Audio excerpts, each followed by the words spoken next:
Hello friends, welcome to Ankit Chaudhary education and guys, today हम discuss करने वाले हैं पास्ट ईयर के questions from the chapter dual nature of radiation and matter. So I hope आपको ये series पसंद आ रही होगी बिकॉज हमने इस सेशन के अंदर ही बहुत सारे वीडियोस के थ्रू काफ़ी क्वेश्चंस डिस्कस कर लिए हैं। सो आइए जंप करते हैं आज के पहले सवाल की ओर और बिना टाइम वेस्ट किए डिस्कस करते हैं पहला क्वेश्चन, जहां आपसे बोला हुआ है using photon picture of light show how Einstein photo electric equation can be establish. यानी कि आपको आइंस्टाइन के फोटो इलेक्ट्रिक इक्वेशन को समझाना है based on photon picture of light. तो आइए समझते हैं क्या होगा, और साथ में और भी कुछ बातें पूछी हुई है कि write two feature of photoelectric effect which can not explain by wave theory. जो वेव थ्योरी ने फोटो इलेक्ट्रिक के बारे में कुछ खास बातें थी वो नहीं बताई, उसके बारे में भी आपको समझाना है कि वो कौन कौन सी बातें थी। तो समझते हैं सबसे पहले आइंस्टाइन के फोटो इलेक्ट्रिक इक्वेशन को, और उसके बाद ये भी समझेंगे कि फोटोन पिक्चर ने इस इक्वेशन को कैसे समझाया था हमें। तो आंसर है, in photon picture of light energy of light is assume to be in the form of photons. Simple, जब भी आप फोटोन पिक्चर की बात करोगे तो लाइट जो है वहां पे फोटोन्स की तरीके से हमारे पास आता है, ईच कैरिंग एनर्जी एच मी। अब सोचो कि ये लाइट के वेव्स है या रे, ठीक है, इनमें छोटे छोटे पैकेट्स जो होते हैं ना, इन्हें हम कहते हैं फोटोन्स, ठीक है। तो फोटोन पिक्चर के अकॉर्डिंग यही बोला गया कि लाइट जो होते हैं वो डिस्क्रीट पैकेट्स के फॉर्म में हमारे तक ट्रेवल करते हैं, और हर एक पैकेट जो है एनर्जी कैरी करते हैं, उनकी वैल्यू होती है एच मी। आइंस्टाइन ने ये एज्यूम किया कि जो फोटो इलेक्ट्रिक एमिशन होता है वो इसलिए होता है क्योंकि एक सिंगल फोटोन्स जो है वो कोलाइड करता है मेटल सरफेस के साथ जाके। अब अगर ये फोटोन्स मेटल सरफेस से कोलाइड करेंगे तो जाहिर सी बात है इनकी कुछ अपनी एनर्जी होती है, वो एनर्जी ये इस्तेमाल करते हैं इलेक्ट्रॉन को एमिट कराने में। आपको यहाँ तक बात समझ आ गई? ओके, सो अब सवाल बनता है कि जो ये एनर्जी है ये कहाँ इस्तेमाल होता है? इस एनर्जी का क्या डायरेक्ट इस्तेमाल उस इलेक्ट्रॉन को निकालने में हो जाता है या कहीं और भी होता है? वेल, इसका आंसर है कि इसका इस्तेमाल दो तरीके से होता है। पहला, मिनिमम एनर्जी जो उस इलेक्ट्रॉन को रिक्वायर होता है उस मेटल सरफेस पे वहाँ, और दूसरा कि बचे हुए एनर्जी का इस्तेमाल किया जाता है उसके काइनेटिक एनर्जी को इंक्रीज करने में। आइए जरा इसको और भी क्रिस्टल क्लियर तरीके से समझे। अगर मैं बात करूं दिए हुए इंसिडेंट रेडिएशंस के एनर्जी की, तो उस एनर्जी को दो तरीके से स्प्लिट किया जाता है। एक, जैसा मैंने आपसे बताया कि उसकी काइनेटिक एनर्जी को एनहांस कराता है, और दूसरा उसके मिनिमम वर्क फंक्शन को फुलफिल करता है। समझ गए इस बात को? अब देखिए, अगर मैं बात करूं आगे कि जो फ्री इलेक्ट्रॉन होते हैं मेटल सरफेस के ऊपर, वही जाके इजेक्ट होंगे, वही इस एनर्जी को लेके इजेक्ट होंगे। तो वो किस तरीके से इसको यूज करते हैं, जैसा मैंने बार बार आपसे जिक्र किया, वर्क फंक्शन के तौर पे इनको जरूरत पड़ती है इस एनर्जी का कुछ हिस्सा, और बाकी एनर्जी को वो कन्वर्ट कर लेते हैं अपने काइनेटिक एनर्जी में।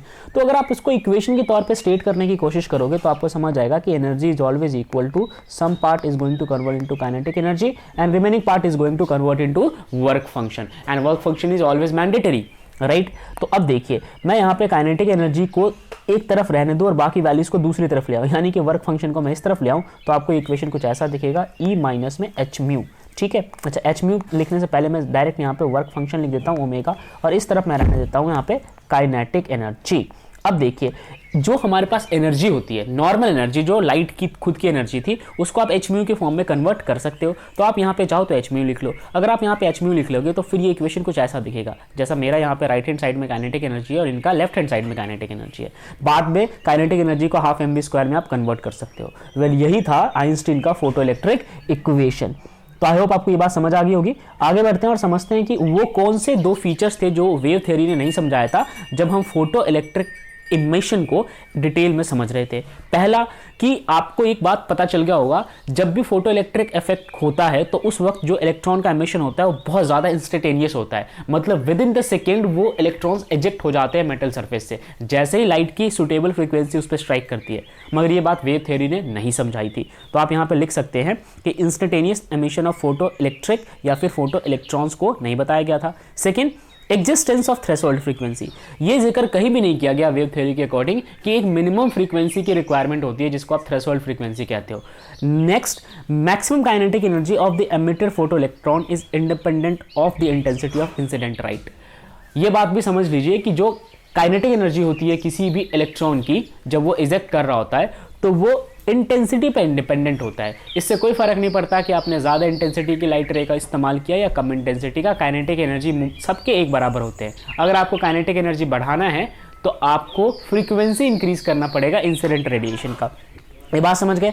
आइए डिस्कस करते हैं नेक्स्ट क्वेश्चन, जहां आपसे बोला हुआ है कि how does one explain the emission of electron from a photosensitive surface with the help of Einstein photoelectric equation.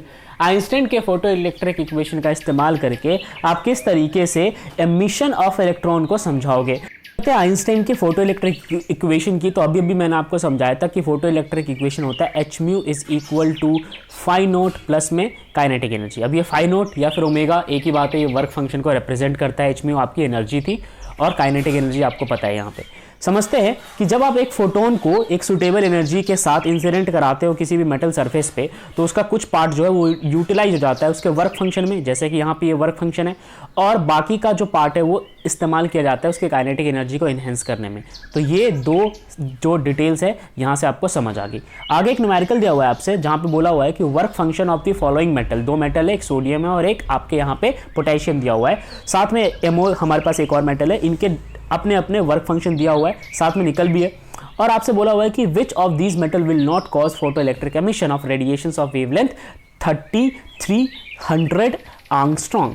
अगर इतने एंगस्ट्रॉम का एक लाइट रे फॉल करता है इनमें से किसी भी मेटल सरफेस पे, तो कौन सा मेटल सरफेस जो है वो फोटो इलेक्ट्रिक एमिशन को शो नहीं करेगा, right. What happen if the laser source is brought nearer and placed 50 centimetre away. अच्छा, एक यहाँ पे लेजर सोर्स भी है जिसको आपने 1 मीटर अवे प्लेस किया है मेटल्स के हिसाब से, तो आपसे पूछा हुआ है कि क्या होगा लेजर सोर्स का जब आप उसको और भी क्लोज प्लेस कर दोगे, यानी कि लगभग 50 सेंटीमीटर के आसपास कर दोगे।